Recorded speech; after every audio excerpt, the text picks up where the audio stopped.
biasanya setelah pencarian, saya pengen singgung sedikit sekarang tentang transaksinya nih Mbak dan Pak Ali juga, bahwa di 2023 ini diprediksikan bahwa tren properti mungkin akan melesukah tentang daya belinya masyarakat. Mungkin saya ingin menanya pendapatnya Pak Ali nih tentang daya beli dan prospek transaksi properti di tahun 2023 itu seperti apa sih Pak menurut Bapak? Iya.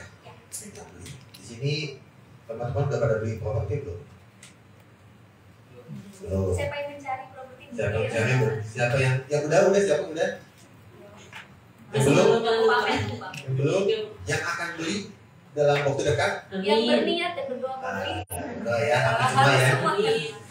Ya, jadi diskon ya. Jadi gini, kalau kita lihat tadi kan Mbak Kara sampaikan juga ya, beli properti. Sebetulnya kalau properti itu investasi sepanjang masa. Ya, kapan beli sebenarnya nggak rugi. Ya, kadang-kadang kan gini, pas kita beli harganya jatuh, seakan-akan jatuh. Oh cepat-cepat jual lagi, properti saya kok rugi ya, gitu. Saya investasi kok harganya nggak naik-naik. Jadi tunggu aja, karena investasi properti itu bukan jangka pendek.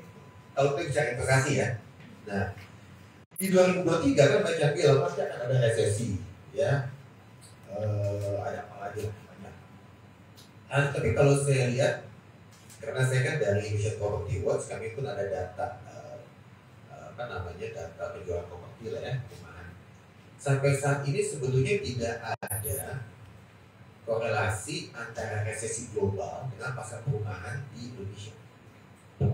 Ya, 2008 itu ketika saat remortgage ini agak banyak dikit ya ceritanya, soalnya agak sedikit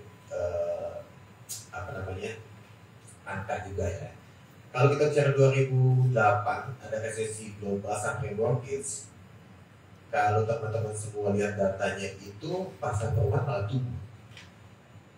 2018 ketika itu Yunani bangkrut segala macam kan, ada krisis keuangan di sana, kemudian juga dolar di Indonesia, rupiah juga sempat tertekan, pasar sana tumbuh perumahan, ya.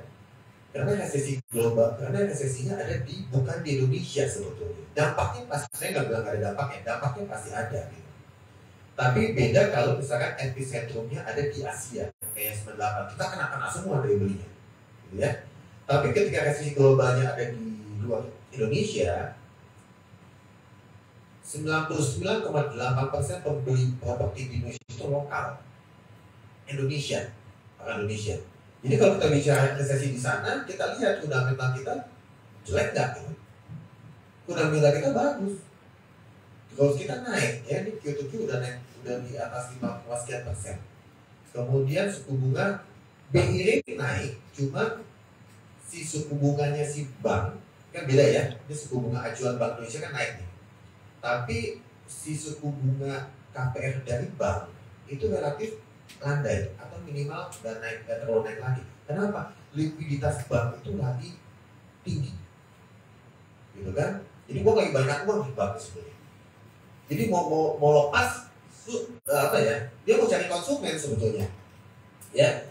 Nah di 2023 resesi global tuh nggak terlalu pengaruh. Mungkin ada sedikit sedikit bukan hambatan lah, masalah pemilu, ya. Semua khususnya menengah atas bilang nanti deh, gitu ya. Tapi kalau kita lihat kan sebenarnya masalahnya apa ya? Dari itu kan pemilu, takutnya ada apa-apa, aman-aman aja kok gitu kan, ya. Nah, yang tadinya agak sedikit takut tapi aman aja. Tapi itu siklus yang mesti kita lalui gitu, ya. Untuk investor yang menengah atas seperti itu. Tapi coba kita tanya deh ke teman-teman semua. Kalau misalkan teman-teman semua nih, kakak adik di sini udah punya uang, ya, siap daya belinya, kemudian rumah yang dicarinya udah ada, pengaruh nggak pemilu? Nggak terlalu, kalau pokoknya gue punya duit, gue beli deh, mau pemilu, mau apa, nggak masalah kan, pokoknya gue punya duit dulu nih, gue beli deh. Ya, jadi sebetulnya untuk yang end user, yang betul-betul yang mau beli, kemudian ditinggal, jangan, udah beli jangan ditinggal ya. Jangan ditinggal, maksudnya udah beli terus ditinggal gitu kan. Udah dibeli dihuni gitu ya. Sebenarnya nggak terlalu masalah, ya. Dan jangan salah, ketika pemilu biasanya malah yang di segmen-segmen golongan masyarakat umum itu uangnya naik loh, uang peredarannya kenaikannya. Apa coba? UMKM naik semua loh. Bikin kaos, bikin bendera kan gitu ya, sablon, percetakan itu naik semua. Ya, kalau saya lagi tahun 2009 itu kalau nggak salah datanya itu hampir uang beredar tambahnya 100 T pas saat pemilu, bayangkan gimana itu UMKM akan jalan gitu kan, ya.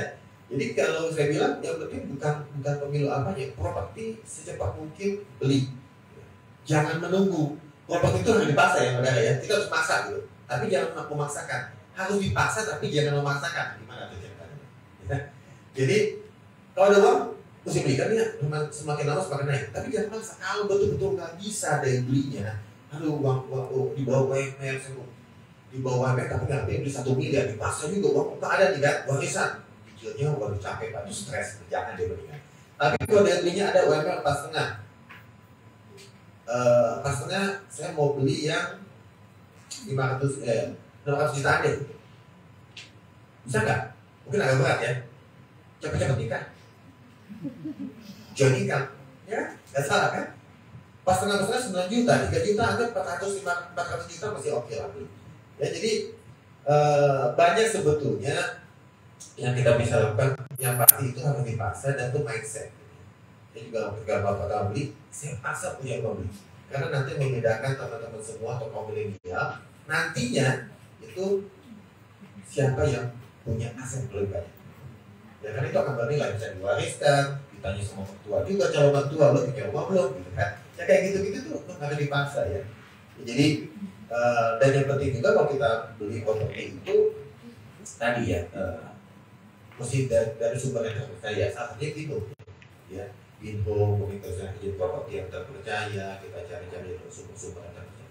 Kita mau tahu dulu properti jangan beli gitu lah, lebih gitu lah ya. Itu yang bisa saya jelaskan. Baik, terima kasih banyak Pak Ali Kepanjangan atas ya, jawaban. Karena insightful banget ya kesimpulan dari Pak Ali tadi. Tunggu apa lagi gitu, daripada nunggu terkait pemilu, takut-takut tentang tahun 2023, lebih baik sekarang karena investasi properti pun akan selalu naik. Baik, terima kasih banyak Pak Ali atas jawabannya.